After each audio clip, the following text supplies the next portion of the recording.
지난 시간 제2법칙에 이어서 오늘은 제1법칙 공부합니다. 지난 시간에는 제2법칙이 어떻게 해서 나오게 됐는가, 케플러 법칙을 설명하기 위해서 나왔다고 했죠. 그래서 제2법칙을 가지면 케플러의 세 가지 법칙, 타원궤도의 법칙, 면적 속도의 법칙, 조화 법칙이 어떻게 나오게 됐는가 하는 것을 봤습니다. 그러면 제1법칙은 왜 있는가 하는 걸 오늘 공부하려고 하는데, 제1법칙은 관성기준계와 깊은 관계가 있습니다. 뉴턴의 운동법칙은 이렇게 세 가지가 있는데, 그 중에서 오늘 볼 것은 이 제2법칙입니다. 우리가 지난 5강의 첫 번째 시간에 제1법칙을 이제 프린키파에 어떻게 나왔는지 봤었죠. 여기서 핵심은 뭐냐면, 무슨 내용이냐면, 물체에 작용한 압력이 0이면 물체는 등속도 운동을 한다라고 하는 것입니다. 근데 우리가 이미 제2법칙을 봤죠. 제2법칙이 F는 ma인데, 여기서 물체에 작용한 압력이라고 하는 것은 F는 ma에서 F에 해당하는 거죠. 그래서 F는 0을 대입할 것 같으면 어떻게 됩니까? A가 0이 되죠. 그래서 등속도 A가 0이면 그게 바로 등속도 운동입니다. 가속도가 0이면. 그래서 사실은 제1법칙은 얼핏 보기에는 제2법칙의 특별한 경우에 해당할 뿐인데, 왜 뉴턴은 세 법칙 중에 하나로 제1법칙을 세웠는가 하는 것이 궁금해집니다. 거기에는 두 가지의 이유가 있습니다. 첫 번째 이유는 바로 무엇이냐면, 바로 이런 것입니다. 사실은 이 관성의 법칙이라고 하는 제1법칙은 누가 제일 먼저 제안을 했냐면 갈릴레오가 제안을 했습니다. 역사적으로는 어떠냐면 2000년 동안, 그러니까 뉴턴 역학이 나오기 전에 고대 그리스에서 천상법칙과 지상법칙을 알게 된 다음부터 2000년 동안 무엇을 믿었냐면, 지상법칙은 아리스토텔레스의 지상법칙인데 그게 무엇이었습니까? 움직이던 물체도 가만히 두면 결국 멈춘다라고 하는 거였습니다. 어떤 것이 움직이려면 그 움직이게 하는 원인이 힘이라고 생각했던 것이죠.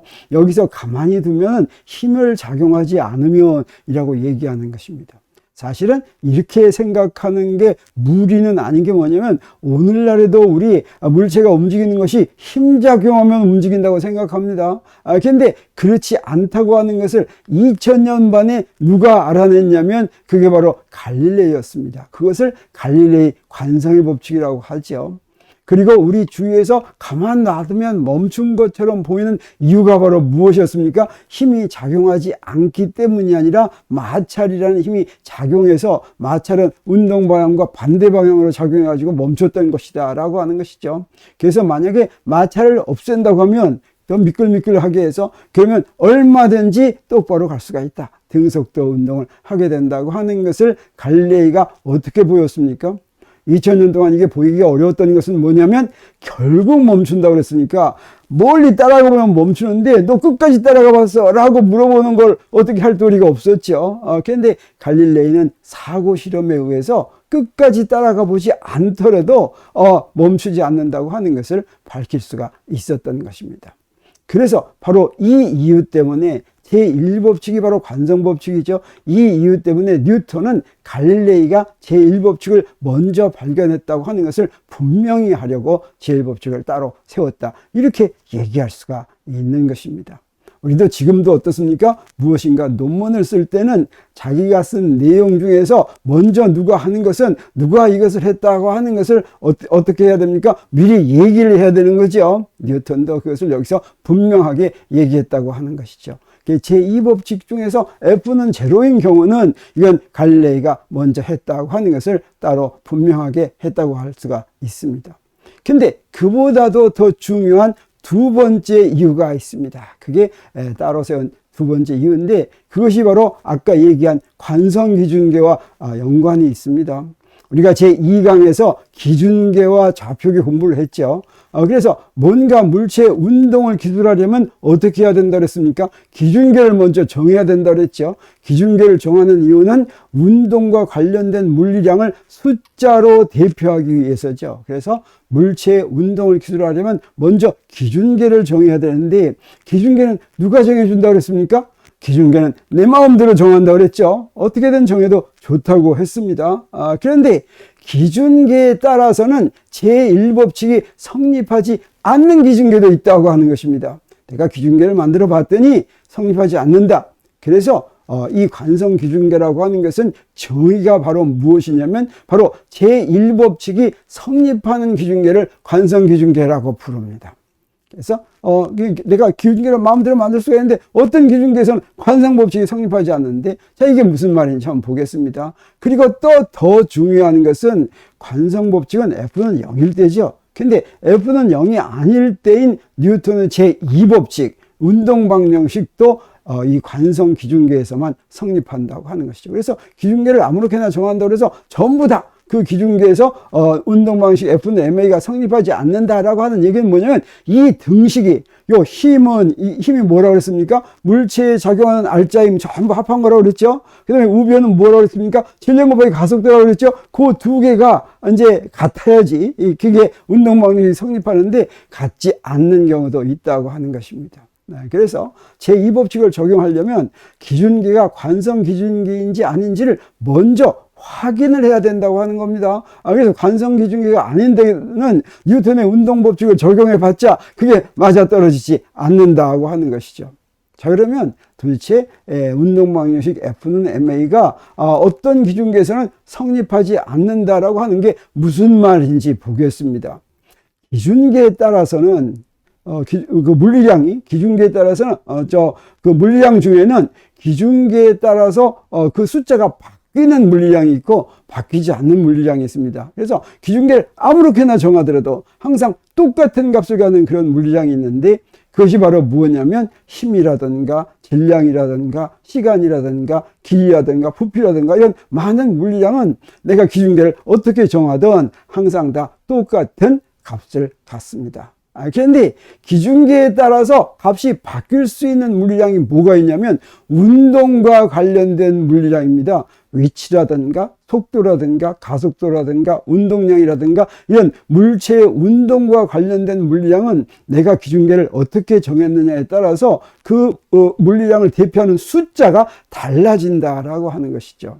그래서 여기에 뉴턴의 운동방정식이 이렇게 있다고 하면, 여기서 이 뉴턴의 운동방정식에는 물리량이 어떻습니까? 힘도 들어가고 질량도 들어가고 가속도도 들어가죠. 근데 이 중에서 힘하고 질량은 여기서 어떻습니까? 기준계에 관계없이 똑같은 값을 갖는 물리량이다 라고 했죠. 근데 여기 있는 가속도는 어떻습니까? 기준계에 따라서 바뀔 수도 있는 물리량이기 때문에 우리 이 질량하고 힘은 어떻습니까? 일단 다 정해졌죠.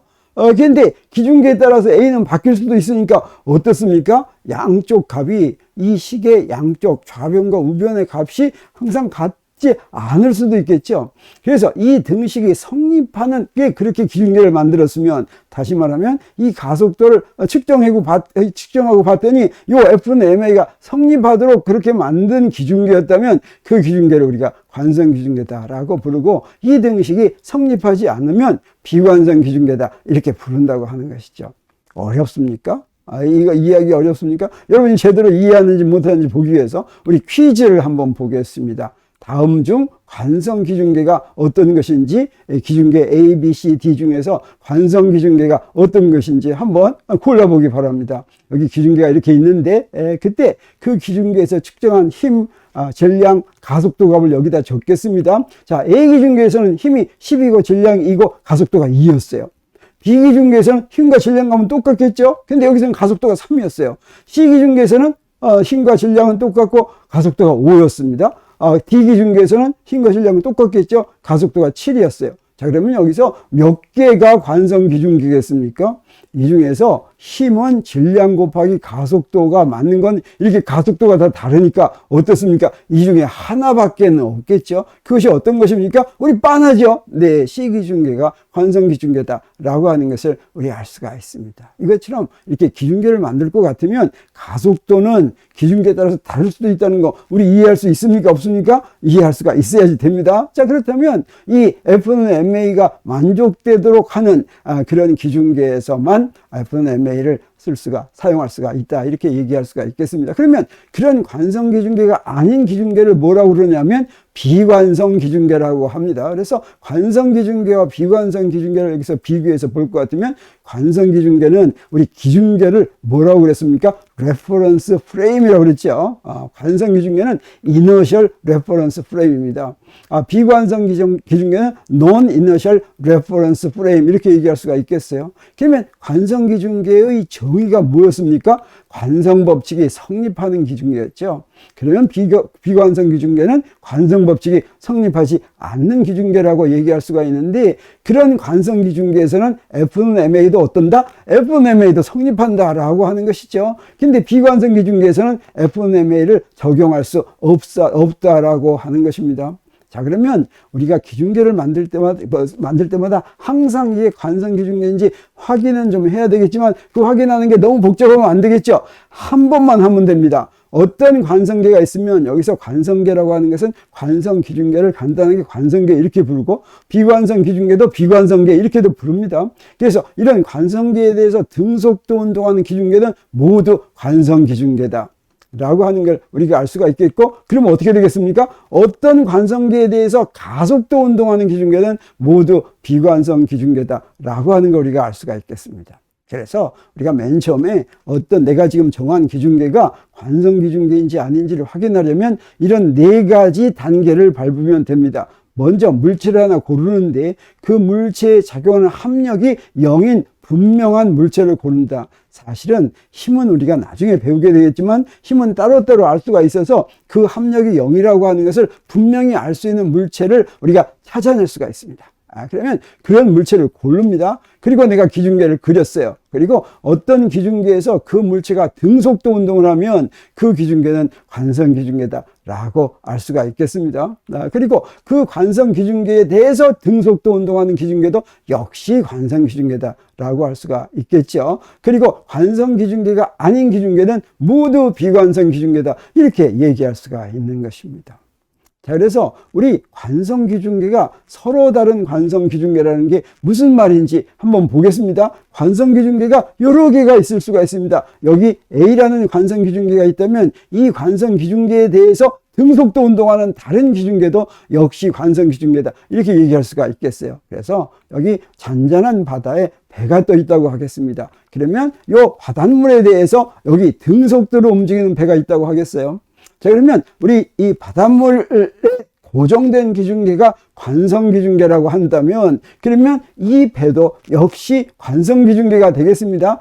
내가 지금 바닷물에 고정된 개가 관성 기중계라고 한다면이라고 이제 한다면이라는 가정법을 쓴 이유는 뭐냐면, 사실은 엄밀하게는 지구가 관성 기중계가 아닌데 근사적으로는 우리가 관성 기중계로 취급합니다. 웬만한 문제 풀 때는 다 관성 기중계라고 생각을 하는 것입니다. 그런데 지구가 자전을 하고 있다고 하는 사실은 지구가 관성 기중계가 엄밀하게는 또는 정확하게는 관성 기중계가 아니다라고 하는 이제 이유가 됩니다. 근데 여기에 바닷물에 대해서 이거하고는 다른 속도로 등속도 운동하는, 더 빠른 속도로 등속도 운동하는 배가 있다면 이 배에 고정된 기중계도 역시 관성 기중계입니다. 근데 바닷물에 대해서 가속 운동을 하는 기중계가 있다면 이 배에 고정된 기중계는 비관성 기중계다라고 하는 것이죠.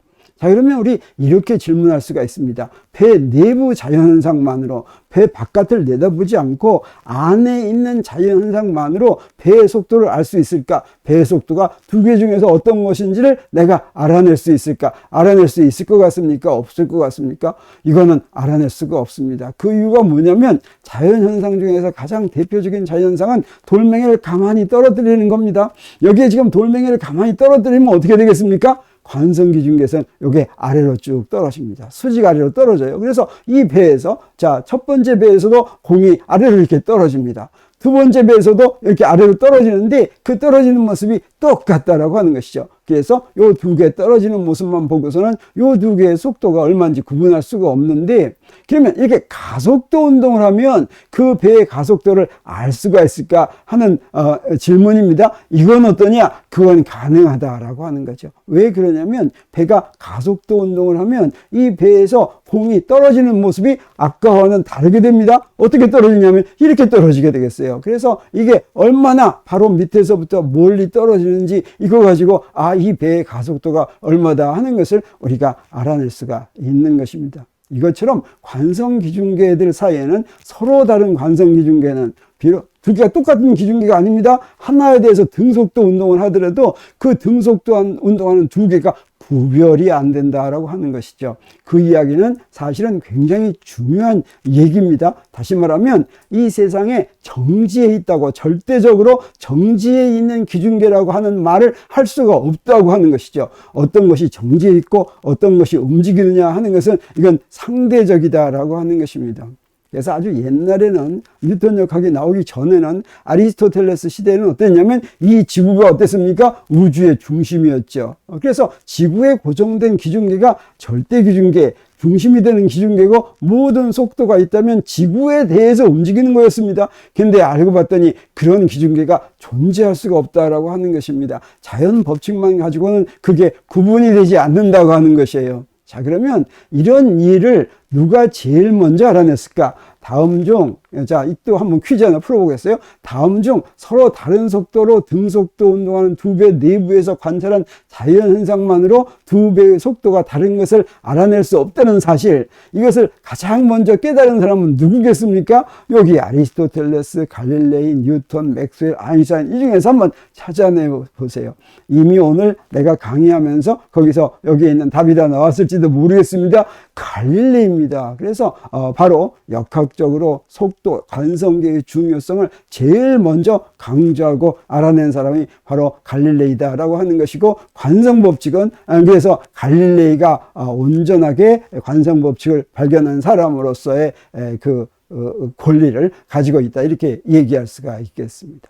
자, 오늘은 여기서 마치고 다음 시간에는 이 관성법칙과 관성기중계와 관련해가지고 속도 덧셈 법칙이라고 하는 게 있습니다. 이 속도 덧셈 법칙에 대해서 공부하려고 합니다. 오늘은 여기서 마칩니다.